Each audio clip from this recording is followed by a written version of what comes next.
Hey everybody, Agent Mad Hat here. Back after 9 long months without being able to post anything for this channel. And back with a bang because we're going to be talking about the top 25 metal albums that were released in 2015. 2015 was a tremendous year for heavy metal, one of my favorite years in the past few. One of the best years for metal in recent memory, power-packed with so many good releases, so many heavy hitters, so many just mind-blowing releases. So instead of spending time talking about how good it was, let's get into the list. Number 25, Ad Nauseam, Nihil Quam Vacuitas Ordinatum Est. Avant-garde, technical, weird-ass, crushing death metal. Chaotic sounding. If you know who Gorguts is and their album Obscura, think about that sound and it'll give you a good idea what this sounds like. It's not a rip-off of Gorguts by any means, but it's got that same kind of chaotic where the guitars just do these random things, random effects. It's like sometimes that they're just hammering on the fretboard in random places, but they weave it together into a cohesive album. I love the song titles too. Terror Haze, Lost in the Antiverse. Great album. Number 24, Nechoquin, Heart of Achaemon. Melodic black metal mixed with folk influences. Some of the lyrics sound like they were pulled straight from a Tolkien book. Wonderful, wonderful album. You can't go wrong with melodic black metal like this. Looking forward to more from these guys. Number 23, Between the Buried and Me, Coma Ecliptic. Between the Buried and Me, progressive metal mixed with that mathcore kind of sound where there's just a lot of complexities with it. I like the presence of the keyboards in this album. I like the way that they're able to change the feel of the album. They're able to change the time signature up at a moment's notice. I love the fact that it tells a story about a person who's in a coma and goes on kind of this inward journey and begins to remember past lives of his, and having to choose whether he wants to come back out of the coma or not. So you just got a really good Between the Buried and Me album, reminiscent to Colors, I guess you would say. It's that good. Yeah, it's not as good as Colors, but it's close. Number 22, Dodheim's Guard, Umbra Omega. What can you say about Dodheim's Guard? They started out as one of the early Norwegian 90s black metal bands, just straight up black metal, and they morphed their sound over the years, and what you have today with this album is just this. It's got the backbone, the foundation of that early black metal sound, but on top of it you've got really long song compositions. You've got 15 and 16 minute long songs here. You've got keyboards and saxophones. You've got a guy whose vocals sound like he's about to go off the deep end. Lyrics that take reading and reading and reading to digest. This album takes at least 3 or 4 listens to be able to start digesting the album. It's weird, it's unique, it's black metal, and with its own identity, with its own thing going for it. Dodheim's Guard and Umbra Omega at number 22. Number 21, Alkaloid, the Malkuth Grimoire. Technical. Some of the members came from bands such as Obscura. It's sort of a technical death metal supergroup, so to speak. It's a good album. I highly recommend this to anybody who's a fan of Obscura, anybody who's a fan of The Faceless. Very technical. The lyrics are kind of like sci-fi meets occult. You know what I mean? the guitar solos are probably my favorite aspect of this album. The like, how the fuck do they play that? It's so fast and so technical, so just, it sounds so effortless too. It sounds like they just picked up the guitar and were like, hey, yes, I'm gonna play this. You know what I mean? What the fuck? Mind-blowing album. Great release. Alkaloid. Number 20, Powerwolf, Blessed and Possessed.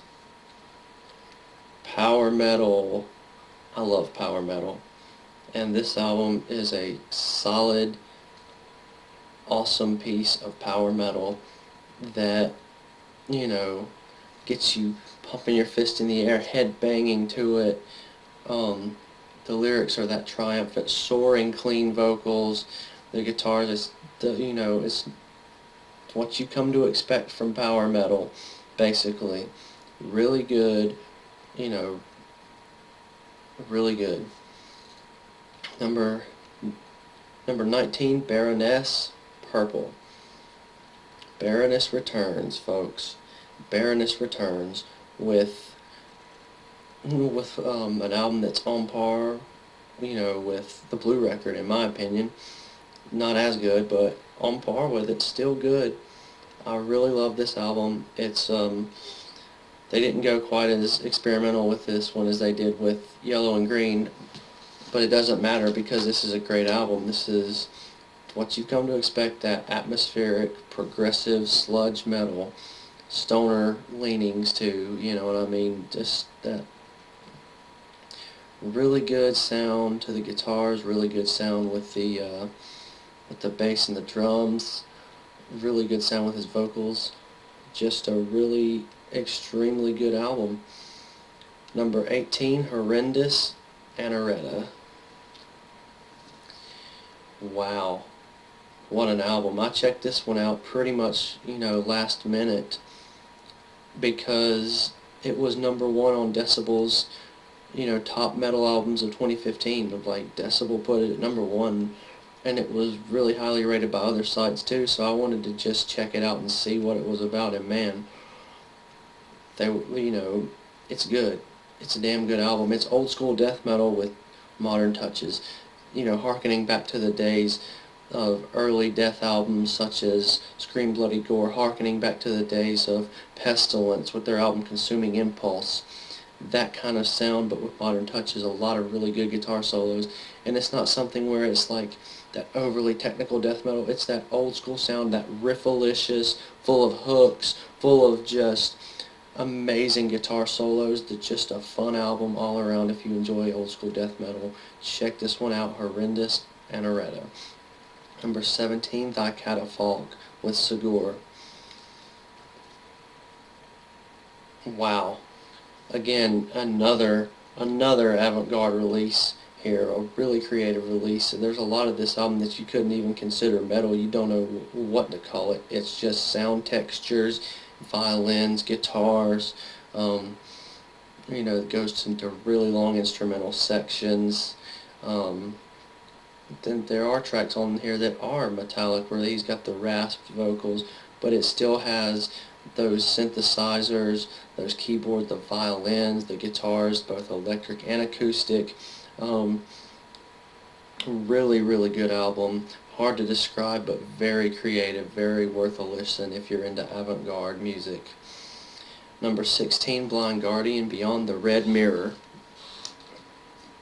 Blind Guardian does it again, folks. They've been a big name in power metal for a long time, and this is just one more testament to how good they are.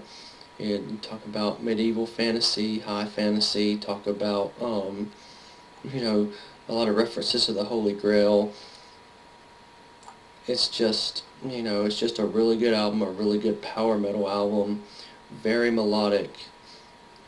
One of my favorites for this year, obviously. Blind Guardian, Beyond the Red Mirror. Almost halfway through this list, you guys. Number 15, Swallow the Sun, Songs from the North 1, 2, and 3. Swallow the Sun has that kind of sound of death slash doom metal, very brooding, very full of sorrow and anguish, but also full of beauty. Um, you know,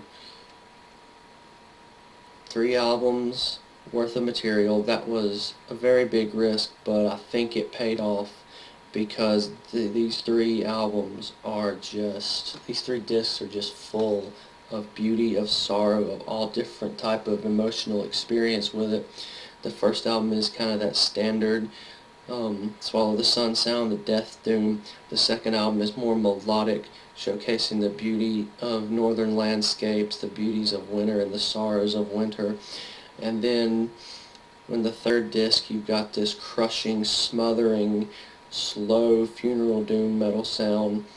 There's a lot of variation, there's a lot of different sounds on this album, but it all comes back to that death doom, that gorgeous death doom's beautiful sound that they've been able to create. So that's it, Swallow the Sun. Number 14, Batushka Liturgia. Yes. Yes, yes, yes. I checked this out last minute. Another album that I checked out pretty last minute. Listened to it quite a few times, but believe the hype about this one, folks. If you read reviews that say it's really good, believe it. It's really good. Eastern Orthodox music meets black metal. I guess it's like going to a black metal church service. A lot of choir chanting, almost reminiscent to Gregorian chanting, but it's woven into the song so well. It almost has even a doomy sound in this album too. Listen to it. Batushka Liturgia. Number 13, Leprous, The Congregation. Holy motherfuck. Leprous, again, ever since they've been releasing material, they've made quite a name for themselves in the progressive metal community. And this album's no different. Business as usual. It's a little bit more scaled back than some of their other albums, a little more streamlined, but it's still that progressive, I love the vocals on this album. Just the way the compositions are, the song compositions and how well written it is, just such a good album, such a good album. Leprous, The Congregation. Number 12, Deafheaven with New Bermuda. Some people say Sunbather. I say New Bermuda. This album has done what a lot of people thought that they couldn't do and superseded Sunbather. This album has so many textures to it, that sound of what's been termed shoegaze, until where it's just a wall of sound that keeps on reverberating, and the songs change texture from being riffy and black metal oriented to being just more explorative, to being even melodic and amazingly gorgeous without, there's times where they drop all the distortion off of the guitars and just go into the really melodic,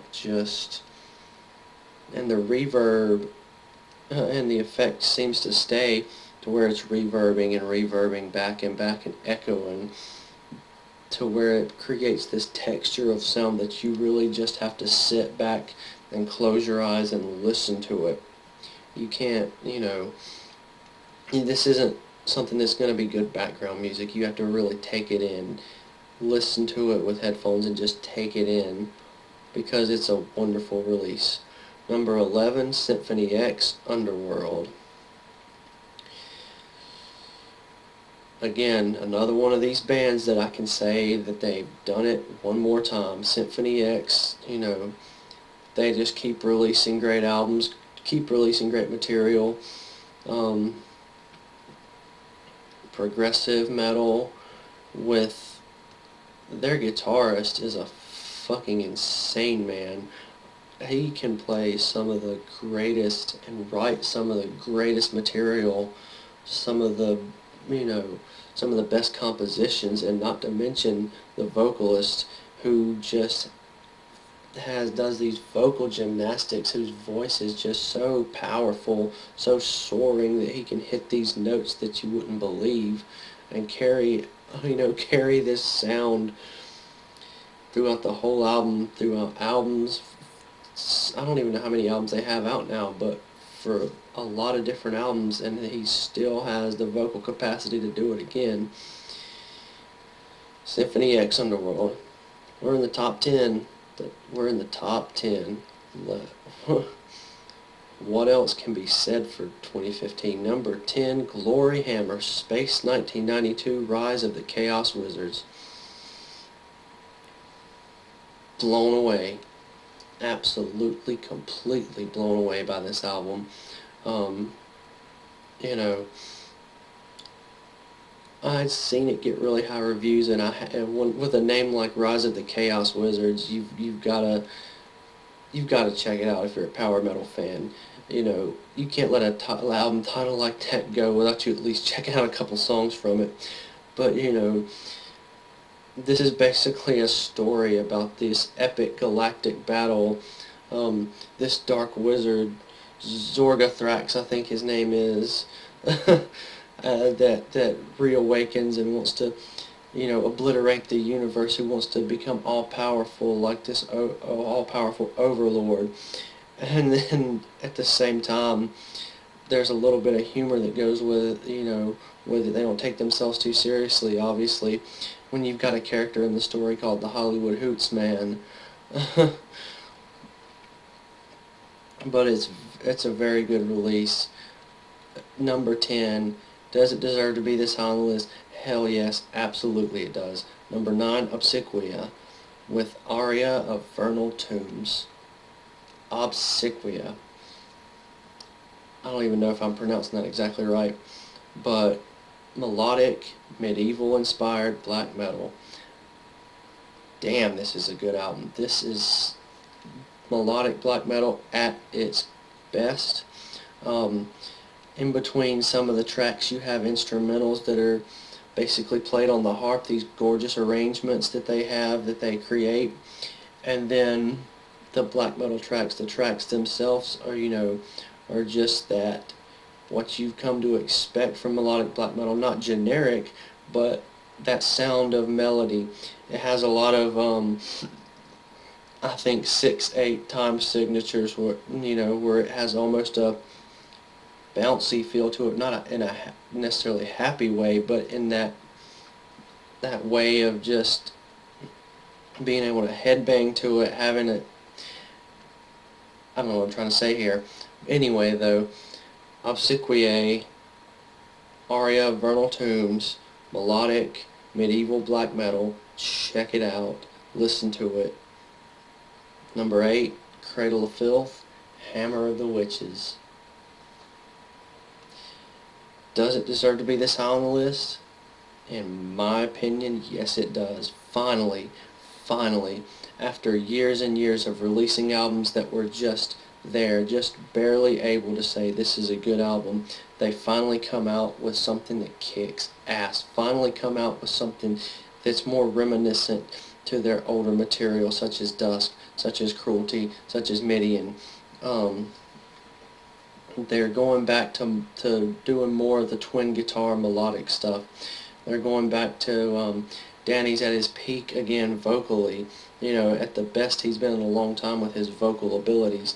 Two new guitarists that just rip ass on this album. That just Cradle of Filth with guitar solos. Can you imagine it? You've got it right here. This album. It would have been even higher, but there's some moments on it that I feel weren't quite as good as they should have been.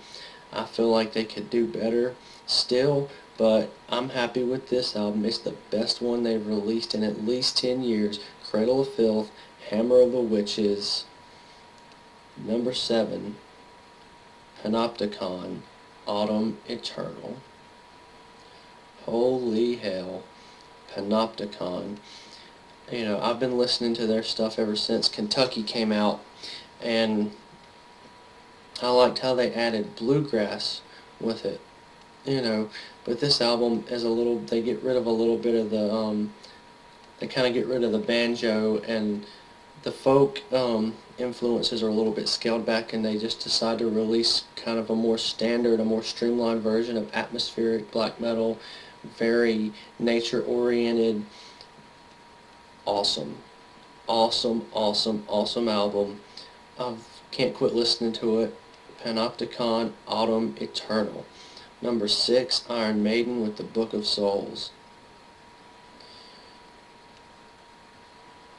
Again, Iron Maiden, where do they get it from? Where do they get the energy? Where do they get the drive and the creativity to keep on releasing amazing albums? You know, it's been 5 years since the last album that they released, but they've been doing this since the 80s, and they are still releasing albums that can crack a top 10 list. And this, you know, I'm not the only one who said that this album was worthy of it. There's places that gave this album the highest accolades, Album of the Year accolades.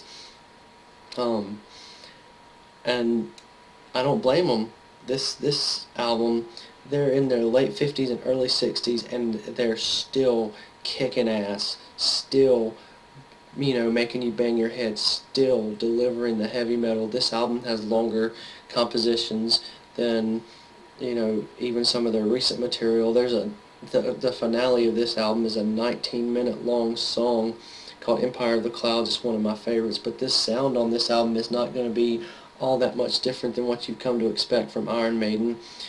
Full of, you know, full of galloping bass, full of amazing guitar riffs and amazing guitar solos, full of Bruce Dickinson's vocals that are still some of the best vocals in metal, even to this day, even after battling tongue cancer, and his voice still sounds amazing. Top 5. We're in the top 5, the cream of the crop, the best of the best. Here we go. Number 5, Nightwish, Endless Forms Most Beautiful. Finally, finally. You know, when they lost Tarja, their original vocalist, I was very saddened. I'm a huge fan of her vocals. And I thought that for the couple albums after that, there was sort of kind of a hole in the band. There was something missing. Not that Annette wasn't, you know, a good vocalist, but that she left something to be desired. And I don't know the name of the new vocalist that they've got now, but she really is a good fit for this band. And now they release an album this year that is even on par with albums such as Oceanborn and Wishmaster. It's got that same power metal feel. Her vocals are amazing. The guitar work is amazing. They've written like their longest song ever on this album called The Greatest Show on Earth. You know, the lyrics, just, I keep on wanting to play this album because, you know, the lyrics are just so well written. The lyrics are just so, you know, captivating. And the music is too. The music, the lyrics, the subject matter, the vocals, everything just fits perfectly. Nightwish, Endless Forms Most Beautiful. Yes. Number 4, Ghost with Meliora. I'm totally surprised that this album made it up to the number 4 spot. Yeah, I listened to the first Ghost album and it was great. I listened to the second one, I didn't like it quite as much. Then I listened to this one and I was completely and utterly taken aback by how good it is. You know, how it's just no frills, nothing fancy, just straight up classic heavy metal, straight from the era of Black Sabbath and Blue Oyster Cult. You know, just straight up heavy metal, straight up fun. Just they have a lot of lyrics about, you know, Satanism, but it's not done in an overly cheesy, gimmicky way. It's done with the fact that like they sing about it like they're really in love with the devil, and I don't know whether to be, um, you know, I don't know whether to be afraid or to be, captivated by it or to be inspired by it. Sounds like the kind of music you'd hear if you were actually to go to a satanic black mass. It's got that brooding organ sound in the background, and just some of these songs sing like they're hymns, like In Him. That sounds like they just took the idea of a hymn to God and just made it a hymn to Satan, Um, but beyond the Satanism and beyond that, this album is just really good, really great heavy metal. Ghost Meliora, number 4. Number 3, Enslaved End Times. One more time for Enslaved. One more time for the most consistent metal band to come out of the Norwegian black metal scene. Album after album, time after time, year after year, they release albums that are quality albums. They haven't had what I would consider a bad album or a dud in pretty much their whole discography, spanning from like, 93, 94, maybe even earlier than that.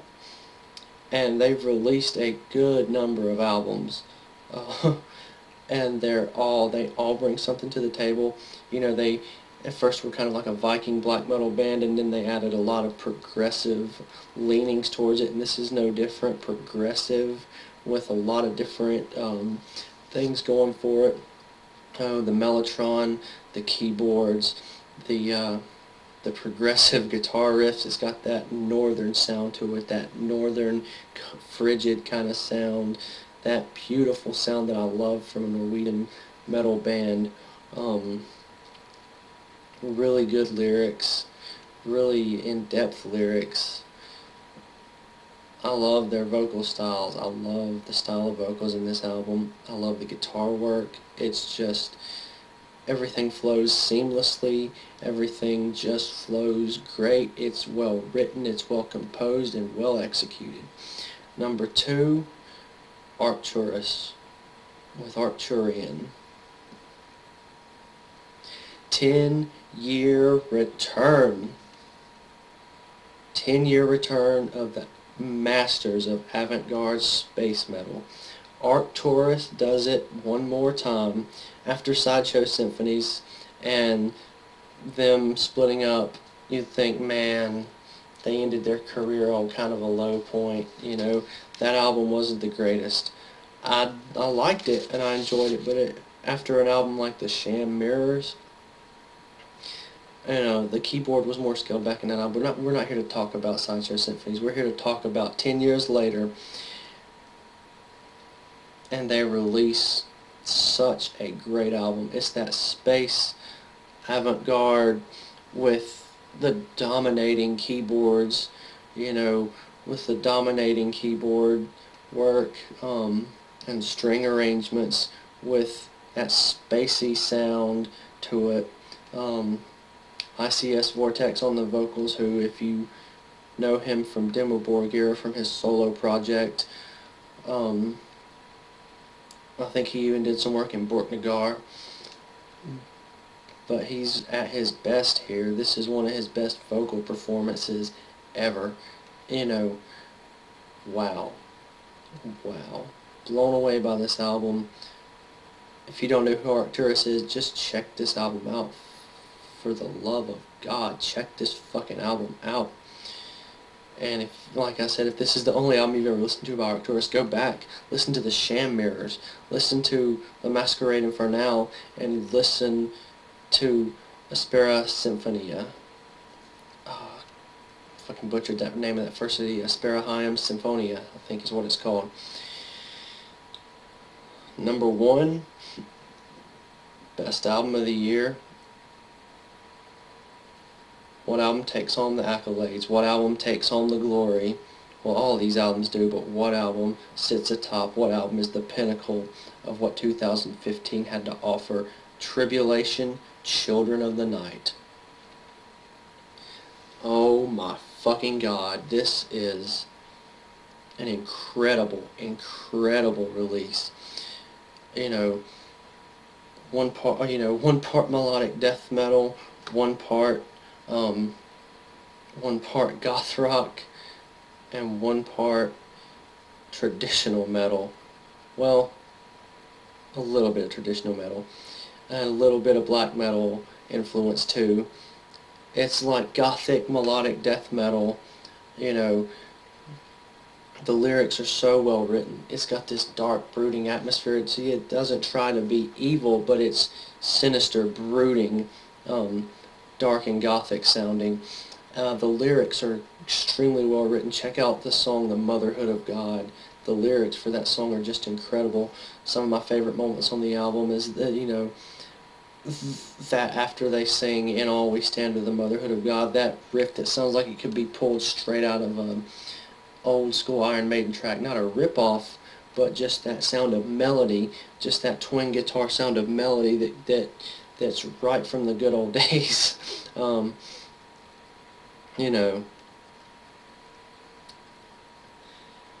Holy Libations, about the last 2 minutes of that, about the last 2 minutes of that song are just this guitar solo that's incredible.